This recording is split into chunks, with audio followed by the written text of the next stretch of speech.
Have you ever watched a loved one just absolutely struggle to walk across one of those massive, sprawling parking lots?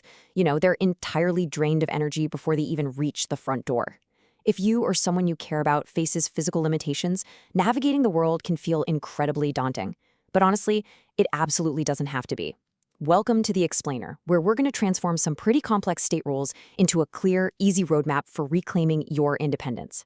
Today, we're breaking down literally everything you need to know about getting and using a disabled parking placard right in the state of Illinois. So here's a pretty powerful fact from the CDC for you. More than 1 in 4 U.S. adults report having a disability. That's a huge number. Yet, so many people who actually qualify for a parking placard don't even apply. Why? Well, they usually think the bureaucracy is just way too overwhelming. But let's be super clear here. Getting a disability parking placard isn't just about, grabbing a convenient spot. It is a vital, empowering tool for safer access. It reduces avoidable fatigue, cuts down on fall risks, and it makes everyday destinations, like going to work, hitting the grocery store, or making it to medical clinics, actually manageable again. Okay, let's take a quick look at our roadmap for today's explainer. We'll be covering placard basics, medical eligibility, application steps, medical certification, rules and fines, and finally, renewals and replacements. All right, let's jump right in with Section 1, Illinois Placard Basics. Fundamentally, a disability parking placard is just a state-issued permit.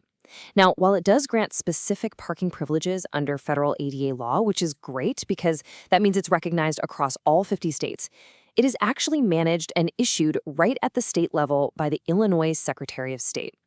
By keeping you closer to building entrances, this little piece of plastic fundamentally changes how you or your loved ones navigate public and private spaces. Now, Illinois uses a very specific color-coded system, and this is arguably the most important thing to wrap your head around. A permanent blue placard is valid for up to 4 years, while a temporary red placard is good for up to 6 months. But pay close attention to the meter exemption. The standard blue and red placards do not automatically give you free metered parking. No way. Only the yellow and gray striped placard actually exempts you from meter fees, provided the time limit on the meter is over 30 minutes. Oh, and finally, there is a green placard, but that one's just for organizations. Moving right along to Section 2, medical eligibility. Let's figure out who exactly qualifies for these.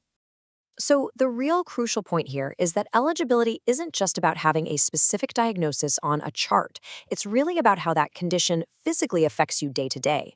The most common standard across the nation, and right here in Illinois, is the inability to walk 200 feet without stopping to rest.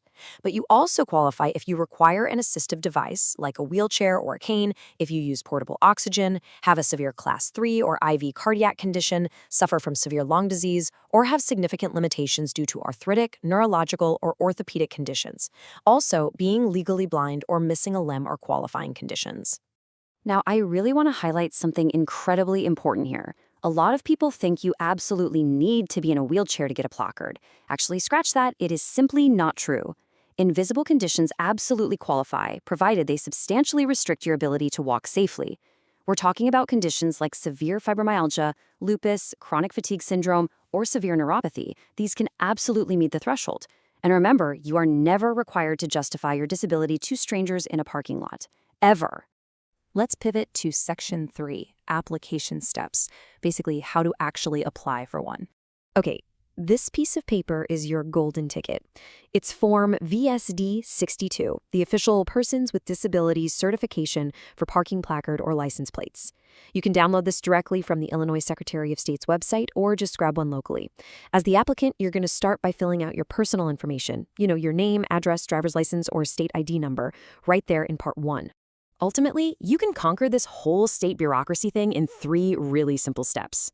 First, just fill out your applicant info on that VSD-62 form. Second, have a medical professional evaluate you and sign the certification sections. And hey, thanks to modern telehealth, this evaluation can sometimes be done completely online. No more waiting weeks for an in-person appointment. And third, just submit the completed paperwork to the state. It's really that straightforward, I promise.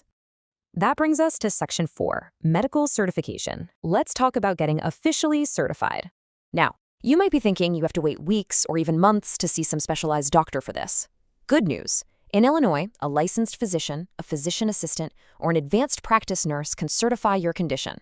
Furthermore, an optometrist can certify for vision-related conditions, and remarkably, this is pretty cool, chiropractors are also legally authorized to sign off on your VSD-62 form. This gives you some incredibly flexible options to get your medical limitation officially documented. Once you connect with your authorized healthcare provider, they're going to fill out Part 3 on the back of the VSD-62 form. Now, remember that yellow and gray meter-exempt placard we discussed earlier? If you have severe impairments with your hands, meaning maybe you lack the fine motor control to manipulate coins, or you literally cannot reach a parking meter due to wheelchair use, your doctor must specifically fill out Part 4 of this form to certify you for that specific meter exemption. All right, moving to Section 5, Rules, Rights, and Fines. Let's look at your responsibilities once you have the placard. When you are utilizing these designated disability spaces, which, by the way, you can do across all 50 states thanks to federal reciprocity, you have to hang the placard from your rearview mirror facing the windshield while the vehicle is parked. But legally, and honestly just for your own safety, you absolutely must take it down before you start driving. It prevents an obstructed view. You definitely don't want a ticket for that. Okay, if you only take one single thing away from this entire explainer, let it be this.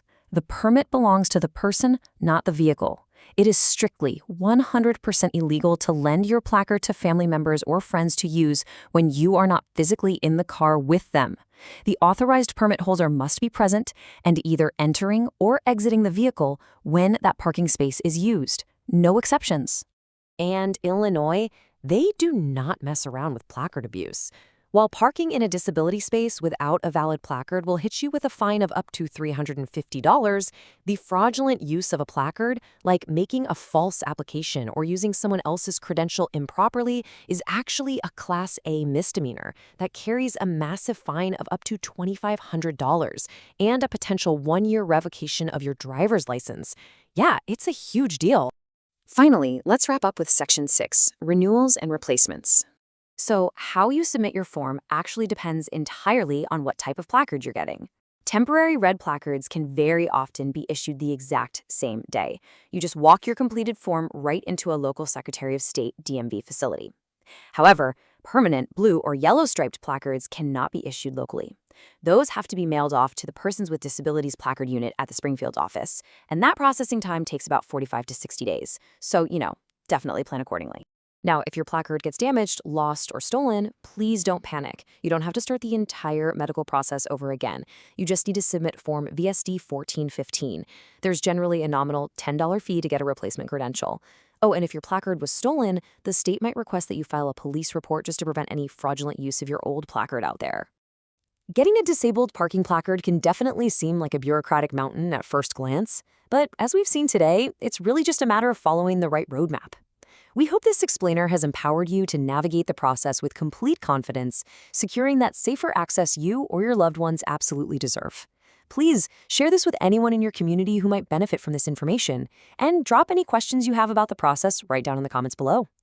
As a final reminder for you all, the forms, fees, and rules we discussed today are correct as of July 28, 2026.